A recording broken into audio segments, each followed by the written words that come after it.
Hello everyone, आपके अपने YouTube channel राजभाषा हिंदी मंत्रा पर आप सभी का बहुत बहुत स्वागत है। आशा करती हूँ बहुत ही अच्छे होंगे, बहुत अच्छे से अपनी पढ़ाई कर रहे होंगे।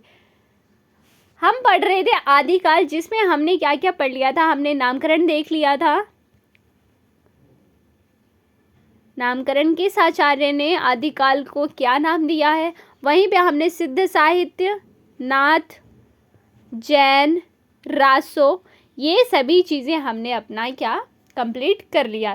ठीक, अब हमारा क्या बचता है। अब हमारा बचता है फुटकल रचनाएं और लौकिक साहित्य।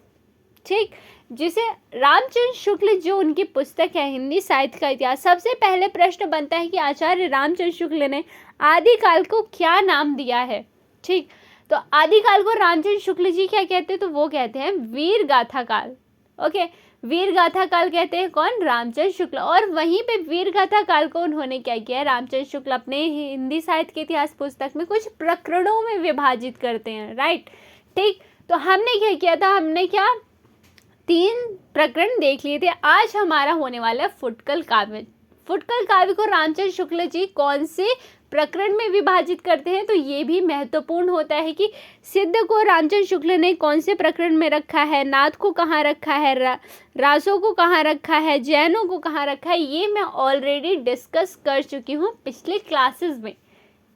अगर आपने वो वीडियोस नहीं देखी है, वो क्लास नहीं देखी है, तो आदिकाल का मैंने पूरा प्लेलिस्ट बना दिया है। वहाँ से आपको सारी क्लासेस इजीली लाइन से मिल जाएंगी। तो वहाँ से आप क्या कर सकते हैं, पुरानी क्लासेस देख सकते हैं, जहाँ पे हमने बहुत ही इजी लैंग्वेज में और कोशिश किया है कम से कम नोट्स में, मतलब कि कम ही उसमें कम टाइम में हम ज़्यादा चीज़ें हमने कवर करने की कोशिश की है। तो आप क्या करेंगे, वहाँ से अगर आपको वो वीडियो देखनी है, अगर आपको क्लास करनी है, तो आप वहाँ से कर सकते हैं।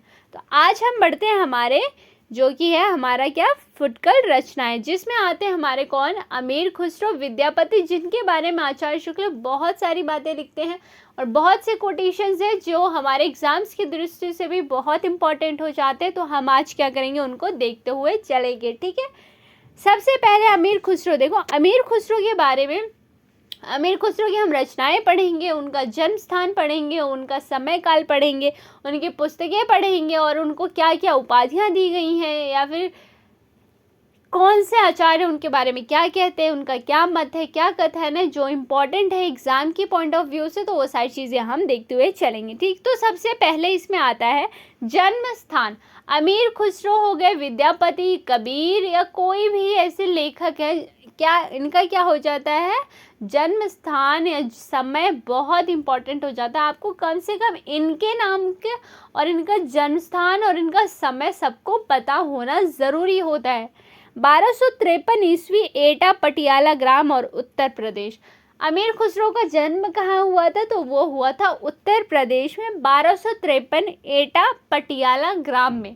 ठीक, याद रहेगा कब हुआ, 1253 में। कहाँ, यूपी में, उत्तर प्रदेश, पटियाला ग्राम। ठीक, इनका वास्तविक नाम क्या था, तो वो था अबुल हसन। इनका वास्तविक नाम क्या था, अबुल हसन। वास्तविक नाम पूछा जा सकता है अमीर खुसरो, तो सब जानते हैं, उनका वास्तविक नाम आपसे पूछा जा सकता है। देखो, किसी भी आचार्य, मतलब किसी भी कवि का, लेखक का अगर कहीं पर वास्तविक नाम मिलता है, उसको क्या करते हैं, आपको नोट कर लेना है। नोट्स में आपके जो भी आपका नोट्स है, जो भी आपने कॉपी लगा रखी है, तो क्या करेंगे, उसमें उसको ऐड कर लेंगे। तो उससे क्या होगा कि वो चीज़ इम्पॉर्टेंट रहती है और आपको, आप जब भी नोट्स में रिवीजन करेंगे तो वो आपके सामने चीज़ आएगी, तो आप क्या करेंगे, उसको भी पढ़ेंगे, तो वो क्या होगा, रिकॉल होगा, और एग्ज़ाम में अगर आता है तो आप उसको ईजिली कर पाते हैं। ठीक, अब देखिए क्या है, शिष्य कौन थे, नहीं, शिष्य किसके थे, ये निज़ामुद्दीन औलिया के शिष्य थे। कौन, अमीर खुसरो। अमीर खुसरो किसके शिष्य थे, तो निज़ामुद्दीन औलिया। ठीक, शुक्ल कहते हैं इन्होंने गयासुद्दीन बलबन से लेकर अलाउद्दीन और कुतुबुद्दीन मुबारक शाह तक कई पठान बादशाहों का ज़माना देखा था। अमीर खुसरो 11 राजाओं का इन्होंने ज़माना देखा था। या अब ज़माना देखा से तात्पर्य क्या हुआ कि ये जब जितने ये जो राजाएं थे, तो ये क्या, इनके अमीर खुसरो इनके आश्रय में रहते थे। तो आपको पता है ना कि आदिकाल में जो इतने जो जो लेखक होते थे वो क्या करते थे, राजाओं के आश्रय में रहते थे, और फिर जो अपनी ग्रंथ लिखते थे, जो पुस्तकें लिखते थे, जो रचनाएं लिखते थे, उसमें क्या करते थे, उन राजाओं के ही वीरता का गुणगान करते थे। ठीक, ये चीज़ आपको पता है। अब देखिए क्या है आगे, ये रामचंद्र शुक्ल कह रहे हैं, रामचंद्र शुक्ल कह रहे हैं तो जाहिर सी बात है इंपॉर्टेंट है, तो आपको क्या करना है, याद रखना है। ठीक है, अब देखिए आगे क्या है, ये फारसी के बहुत अच्छे ग्रंथकार और अपने समय के नामी कवि थे, ये रामचंद्र शुक्ल कह रहे हैं। देखो यहाँ से प्रश्न पूछा जा सकता है कि रामचंद्र शुक्ल ने किसके बारे में कहा है कि वो एक फारसी के बहुत अच्छे ग्रंथकार और नामी कवि थे। देखो इस तरह से भी प्रश्न आ सकता है, अमीर खुसरो के बारे में क्या चीज़ें क्या है, असत्य है, या रामचंद्र शुक्ल ने नहीं कही है। ठीक, तो हो सकता है वहाँ पे ये ऑप्शंस आपको हो, तो आपको ये चीज़ें क्या पता होनी चाहिए कि नामी कवि फारसी के बड़े अच्छे ग्रंथकार और नामी कवि अमीर खुसरो को रामचंद्र शुक्ल कहते हैं। ठीक, आगे है, माना जाता है कि 11 राजाओं का सिंहासन देखा था अमीर खुसरो ने। ये चीज़ मैंने आपको पहले बता दी कि ये 11 राजाओं के सिंहासन देखा था, उनके आश्रय में थे। रामकुमार वर्मा ने अवधि का प्रथम कवि कहा है। अवधि का प्रथम कवि किसने कहा है, रामकुमार वर्मा। जहाँ तक मुझे याद आ रहा है बच्चन सिंह ने इन्हें हिंदी का प्रथम कवि कहा है, हिंदी का। और ये खड़ी बोली की तो माने ही जाते हैं, अमीर खुसरो खड़ी बोली के प्रथम कवि तो माने ही जाते हैं, और अवधि का प्रथम कवि भी कहा है इन्हें, और हिंदी के प्रथम कवि इन्हें किसने कहा है, बच्चन सिंह कहते हैं। ठीक है, इतनी चीज़ क्लियर रहेगी क्या। आगे देखो क्या है, ईश्वरी प्रसाद ने कवियों में राजकुमार की संज्ञा दी। कवियों में राजकुमार की संज्ञा किसने दी, अमीर खुसरो की, तो वो दी है ईश्वरी प्रसाद ने। ये इंपॉर्टेंट फैक्ट्स हैं। देखो उपाधि, संज्ञा, ये सभी क्या है ना, प्रथम खड़ी बोली के कवि हो गए, ब्रज के, अवधि के, या हिंदी के प्रथम, ये सभी क्या है, इंपॉर्टेंट फैक्ट्स होते हैं। आपको ये चीज़ें पता होनी चाहिए। अब देखो अमीर खुसरो की कुछ रचनाएं हैं जो आपको पता होनी चाहिए। क्या है, रचनाएं हैं, समस्त रचनाएं 100 मानी जाती हैं। कितनी है इनकी रचनाएं, 100। अब देखो एक बार प्रश्न एनटीए ने पूछा था कि कौन से उपन्यासकार थे, देवकी नंदन खत्री थे शायद, देवकी नंदन या फिर गोपाल राम गहमरी, अभी मुझे अच्छे से याद नहीं आ रहा है ना कौन से उपन्यासकार, उनके उपन्यास कितने थे ये पूछा गया था कि इनकी कितने उपन्यास हैं। तो यहाँ से प्रश्न क्या बनता है, हो सकता है आपसे पूछ लिया जाए कि अमीर खुसरो के बारे में जब पूछा जाएगा कि कौन सा कथन असत्य है या सत्य है, तो हो सकता है वहाँ आपसे ये वाला कोटेशन भी वो रख दें कि 100 मानी जाती है या 90 मानी जाती है। तो उस हिसाब से आपको ये पता होना चाहिए कि अमीर खुसरो की कितनी रचनाएं मानी जाती हैं, तो वो हो जाएंगी 100। ठीक, सबसे पहले देखिए कुछ रचनाएं। एक है खालिक बारी, जो कि क्या है, एक डिक्शनरी है। क्या है, डिक्शनरी है, जो कि फारसी और हिंदी में है। फारसी और हिंदी शब्दकोश यानी होता है डिक्शनरी। ठीक, आया समझ। हालाते कन्हैया, जो कि एक भक्ति परक रचना है। हालाते कन्हैया क्या है, एक भक्ति परक रचना। ठीक है, नजराना ए हिंदी अमृत खुसरो कृत नुसीपहर में भारतीय बोलियों के संबंध में विस्तृत वर्णन है। देखो ये भी इम्पॉर्टेंट है कि कौन से अमीर खुसरो की ऐसी कौन सी रचना है जिसमें भारतीय बोलियों के संबंध में विस्तृत वर्णन है, तो वो है नुसीपहर। आपको क्या करनी है, ये रचना याद करनी है। एक बार दोबारा से देखो क्या है, खालिक बारी है, हालाते कन्हैया, नजराने हिंद और नुसीपहर। ठीक है, इतना क्लियर है। आगे देखो आगे क्या है, शुक्लों के खुसरो का लक्ष्य जनता का मनोरंजन था। अमीर खुसरो देखो कितनी बड़ी बात कह रहे हैं, वो कह रहे हैं कि अमीर खुसरो का जो लक्ष्य था वो क्या था, केवल जनता का मनोरंजन था। ये बात किसने कही है, ये कहते हैं अमीर खुसरो, अमीर खुसरो के बारे में शुक्ल जी कह रहे हैं। अब देखो यहाँ से प्रश्न आ सकता है, हो सकता है इस तरह से घुमा के दे दे कि आचार्य शुक्ल के अनुसार अमीर खुसरो का क्या लक्ष्य था, जनता का मनोरंजन था, उनको बढ़ावा देना था, उनको क्या भक्ति की ओर ले जाना था, या फिर मतलब कुछ भी दे सकते हैं, या उनको जागरूक करना था, इस तरह से वो कुछ भी प्रश्न बना सकते हो। तो याद रखना उनका मनोरंजन। अब देखो जिसने नहीं पढ़ा है वो जाएगा नहीं, वो सोचेगा कि अमीर खुसरो जनता का मनोरंजन किस तरह से, मतलब कि क्या ये रिलेट नहीं हो पा रहा है, ये तो होगा ही नहीं आंसर। इस तरह से बच्चे क्या कंफ्यूज हो सकते हैं जिन्होंने नहीं पढ़ा। मैं बात कर रही हूँ जिन्होंने नहीं पढ़ा होगा उनके लिए, ठीक। जिन्होंने पढ़ा उनको तो याद रहेगा कि रामचंद्र शुक्ल ने अमीर खुसरो के बारे में ये कहा है कि उनका लक्ष्य क्या था, केवल जनता का मनोरंजन करना था। ये अमीर खुसरो के बारे में कौन कह रहे हैं, रामचंद्र शुक्ल कह रहे हैं अपने पुस्तक हिंदी साहित्य के इतिहास में। आगे रामचंद्र शुक्ल का कोटेशन, ये भी रामचंद्र शुक्ल का ही कोटेशन है कि कबीर धर्मोपदेशक थे। कबीर कौन थे, धर्मोपदेशक थे। उनकी वाणी पोथियों की भाषा का सारा कुछ न कुछ खुसरो की अपेक्षा अधिक बोलचाल लिए हुए थी। अब अमीर खुसरो की तुलना किससे कर रहे हैं, कबीर से कह रहे हैं। और कबीर को क्या बता रहे हैं, वो धर्मोपदेशक बता रहे हैं रामचंद्र शुक्ल जी। ये कोटेशन रामचंद्र शुक्ल की ही है। पूछा जा सकता है कि ये कोटेशन किसकी है, ठीक है। खड़ी बोली के आदि कवि, खड़ी बोली को कविता में प्रतिष्ठित करने वाले प्रथम कवि हैं। खड़ी बोली के आदि कवि कौन है, अमीर खुसरो। और खड़ी बोली को कविता में प्रतिष्ठित करने वाले प्रथम कवि भी हमारे अमीर खुसरो जी ही हैं। ये चीज़ आपको याद रखनी है, ठीक। अब यहाँ पे क्या है, अमीर खुसरो की मुकरियाँ पहेलियाँ बहुत फेमस है और यही कुछ यहाँ पे कुछ फेमस पहेलियाँ हैं, ये आपको देखना है, ठीक। इसमें है एक, क्या है, एक थाल मोती से भरा, सबके सिर पर औंधा धरा, चारों ओर वह थाली फिरे, मोती उससे एक ना गिरे।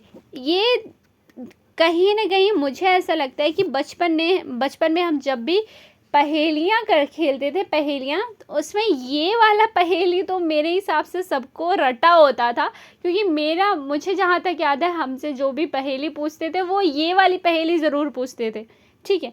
ये एक थाल मोती से भरा, सबके सिर पर औंधा धरा, चारों ओर वह थाली फिरे, मोती उससे एक न गिरे। इसका आंसर क्या हो जाएगा, आसमान। क्या है इसका आंसर, आसमान, ठीक।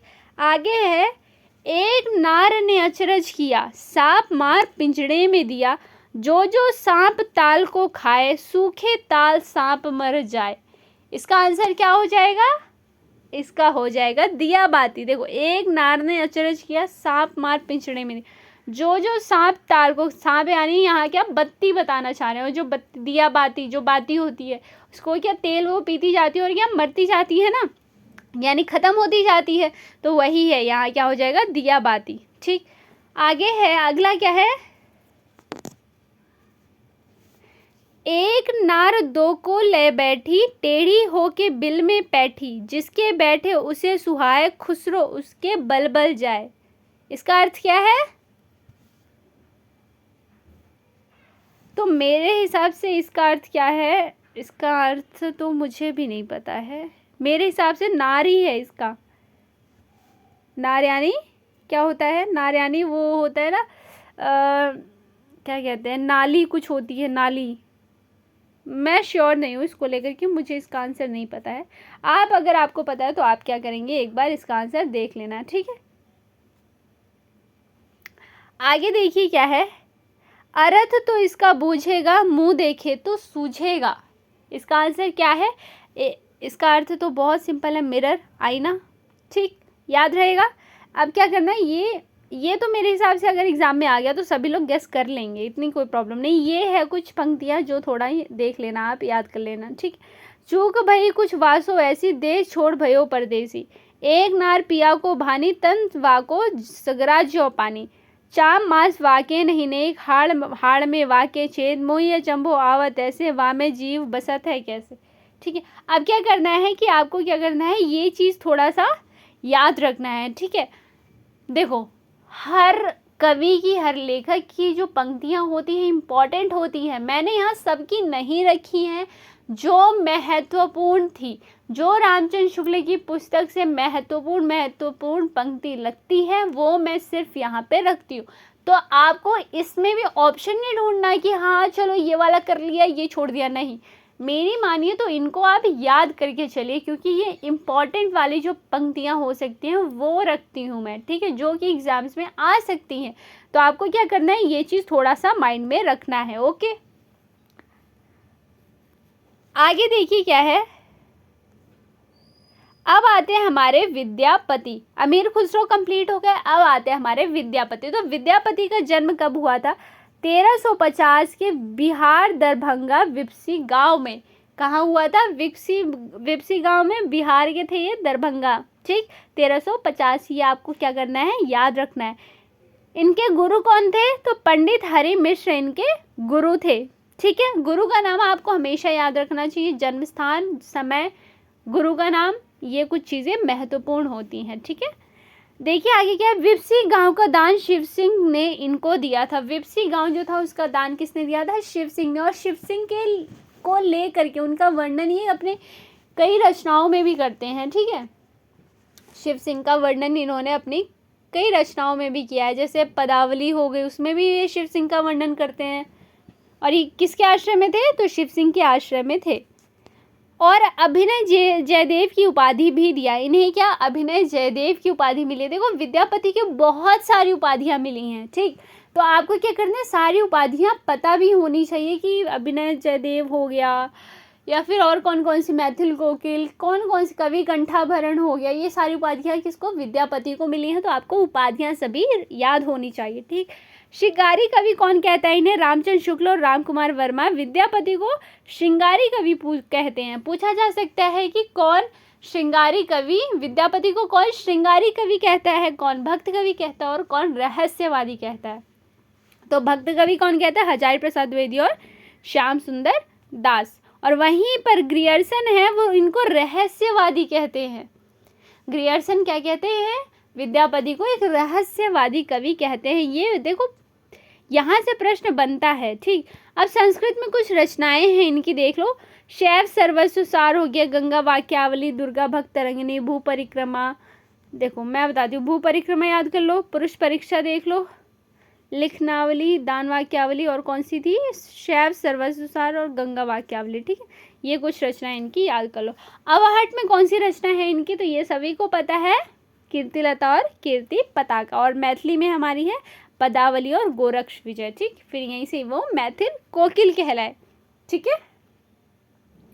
उपाधियां देखिए यहाँ पर क्या क्या है। अभिनय जयदेव, कवि शेखर, कवि कंठाभरण, सनव कवि शेखर, खेलन कवि, दशावधान, पंचानन, मैथिल कोकिल। ये कुछ उपाधियां हैं जो कि किसको मिली हैं? विद्यापति को ये कुछ उपाधियां मिली हैं, ठीक है।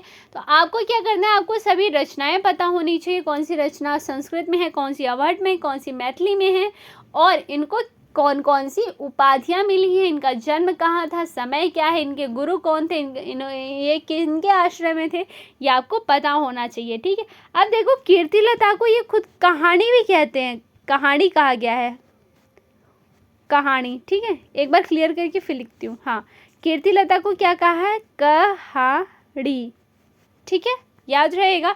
और ये जौनपुर का चित्रण है, इसमें कहा का जौनपुर का चित्रण है। और इसको क्या है, एक प्रश्न आया था कि पल्लव में भी ऐसी कौन सी रचना है विद्यापति की जो पल्लव में विभाजित किया गया है? कहाँ? पल्लव में विभाजित है, तो वो कीर्तिलता के बारे में ही है। ये कहाँ मिलेगा? इसका आंसर आपको मिलता है बच्चन सिंह की जो पुस्तक है, कौन सा? हिंदी साहित्य का दूसरा इतिहास, वहाँ पे आपको इसका जवाब मिलता है। इसका आंसर मिलता है कि कीर्तिलता जो है वो पल्लव में विभाजित किया गया है, ठीक है। याद रहेगी ये चीज़, बहुत इंपॉर्टेंट फैक्ट है, याद रखना आप, इसको भूलना नहीं। मैंने यहाँ लिखना भूल गई, बट मैं अभी आपको ओरली बता दे रही हूँ, तो आप क्या करें, उसको लिख लीजिए अपने नोट्स में, ठीक है। और हजारी प्रसाद द्विवेदी क्या, इसको भ्रंगी संवाद कहते हैं। ऑलरेडी मैंने जब आपको रासो पढ़ाया था तो मैंने आपको वहाँ भी बताया था, भ्रंगी शुकी संवाद, ठीक, याद रहेगा ये चीज़ें। कीर्ति पताका क्या है? इसमें आश्रयदाता शिव सिंह, आश्रयदाता कौन थे? शिव सिंह, ठीक है। और पदावली में किसका वर्णन है? शिव सिंह और लक्ष्मा देवी का। पदावली में शिव सिंह का ही और लक्ष्मा देवी का क्या है?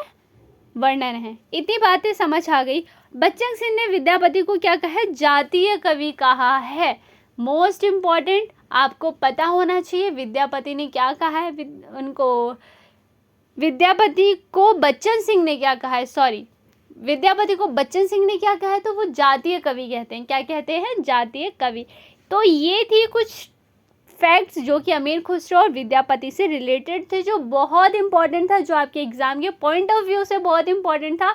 और कुछ चीज़ें आपको यहाँ पे नहीं पता चली होंगी शायद, जैसे पल्लव हो गया, या फिर इनके कुछ हो सकता है उपाधियाँ आपको ना पता हो। तो कुछ चीज़ें यहाँ पे हो सकता है आपको पहले से पता हो और कुछ चीज़ें ना पता हो। ठीक है, तो ये थी आज की हमारी क्लास। आई होप आपको क्लास अच्छी लगी होगी। अगर आपको थोड़ी भी क्लास अच्छी लगी, हेल्पफुल लगी, तो प्लीज़ वीडियो को लाइक करना, शेयर करना, और चैनल पे न्यू हो तो चैनल को सब्सक्राइब कर लो, ताकि आपको टाइम टू टाइम अपडेट मिलती रहे और क्लासेस टाइम टू टाइम मिलती रहे। ठीक है, मिलते हैं कल की क्लास में, जहां हम डिस्कस करेंगे लौकिक साहित्य। हमारा आदिकाल में हमने सभी फैक्ट्स बहुत अच्छे से, सभी साहित्य जो भी थे, रासो साहित्य हो गए, नाथ साहित्य, जैन और सिद्ध हो गए हमारे, या फिर हमारी जो फुटकल रचनाएं हो गई, नामकरण हो गए, सारी चीज़ें हमने बहुत डिटेल में पढ़ी हैं और कोशिश किया है कि सारी चीज़ें हम कवर कर सकें। ठीक है, अब हमारा बचता है लौकिक साहित्य, जिसमें हम ढोला मारूरा दुहा, वसंत विलास, कुवलय माला, राउल वेल, इस तरह जो ग्रंथ थे कुछ,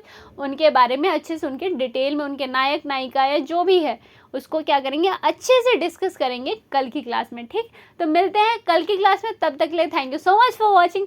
ऐसे ही अच्छे से पढ़ते रहो, खूब मेहनत करते हो। मिलते हैं कल की क्लास में। ठीक है, तब तक के लिए thank you so much for watching. Bye bye.